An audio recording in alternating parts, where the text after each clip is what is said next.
everybody, and welcome to yet another 180 Markets Weekly Wrap. And well, friends, a tough week on the markets. Liquidity has dried up, share prices have come off, but there is a rotation into some of the precious metals companies. And Sean, what do you see?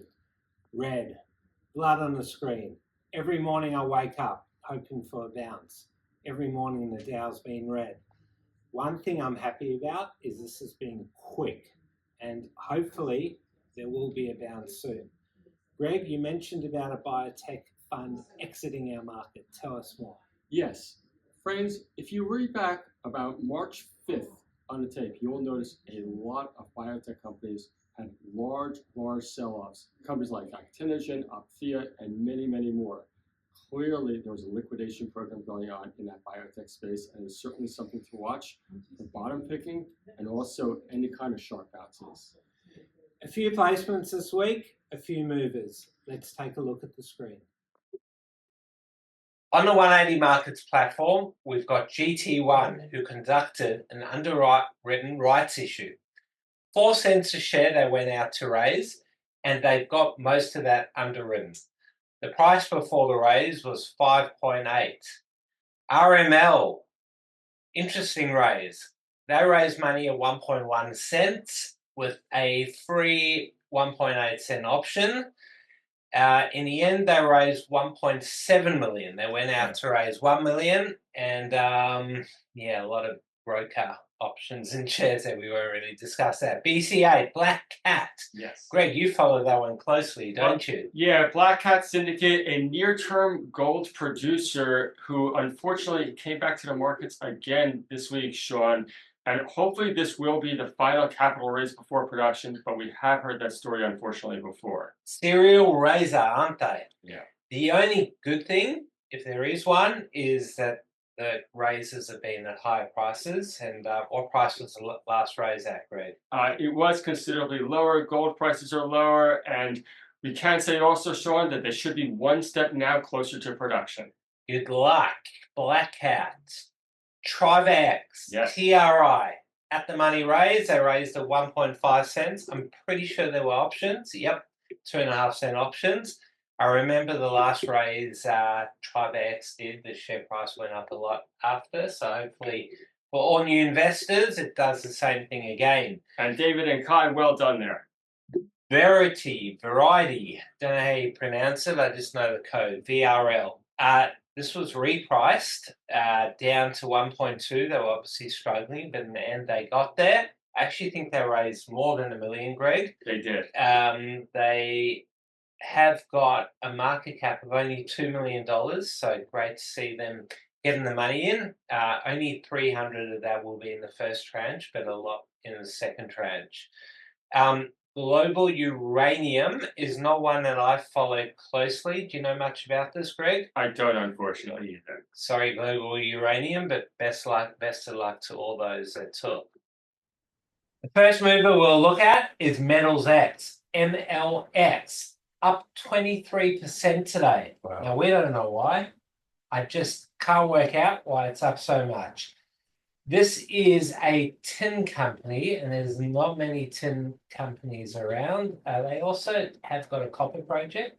They did a deal with CYM, so maybe we know that the copper price is doing great. Maybe that's why. If anyone knows why, please let us know. Another stock that's been great this week is New Murchison Gold, NMG, and look at that volume. This is what gold companies should be doing. They did announce some good diamond core results at their Crown Prince project earlier this week, and it's quarter lights. It just feels that when there's not a lot of good news around, the companies go for the few that are, yes, and push up those share prices. Now, EIQ has definitely bucked the biotech trend. Yeah. It has been a big mover. They are approaching the old highs. And Greg, we spoke about this one when it was quite a bit lower. It is one of the few we have got right. Unfortunately, we're not in now. But what do you reckon? Do you think they'll keep going? They could keep going, but just keep your eye on the cash balance, $5 million. We don't know anything, but yeah, you just know with these biotechs, you need a lot of money.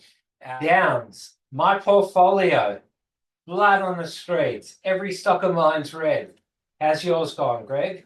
Same. Join the club, Sean. A bad performer out there's LTEC batteries. It's up today, but yeah, it's broken down. And yeah, since their last raise, which was a silly one to do, they've just gone down and down. And yeah, LTEC, just sometimes you just don't need to go that extra step and raise the capital. But maybe it's maybe they just don't worry about shareholders too much. JRV is a terrible story. This week they did go into administration. They are a nickel company, and they were actually a trader's favorite. That's right. Let's look at that 10-year chart.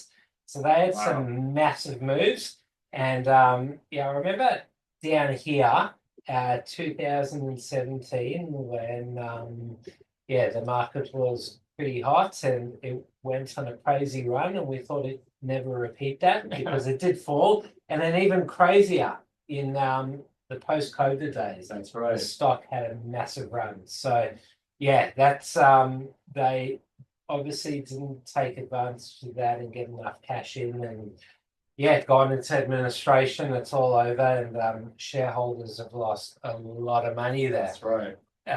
Yeah. Now, Greg, biotechs haven't been great this week. This stock hasn't been great, but tell us about Opthea and why you actually don't mind it. Yeah, Opthea, it sold off on a big biotech sell program starting on March 5th, Sean. A huge violent move down. But what I do like at Opthea is that they're in phase 3 and importantly, fully funded. Great to hear, Greg. And yeah, I'll take a look at that too. SLH, they unfortunately got an intervention from ACCC, and the takeover may not happen now. They were going to be taken over at a lot higher price, and yeah, unfortunately ACCC is just doing their job, but That's right. yeah, it's not good for Silk Holdings, and yeah, not too silky out there. All right, that's a wrap. Greg, a lot of footy this weekend. I'm going to just try and forget about my team and enjoy all the others. Sean, it's like a bear market stock, isn't it? It's a lot worse. Have a great weekend, everyone.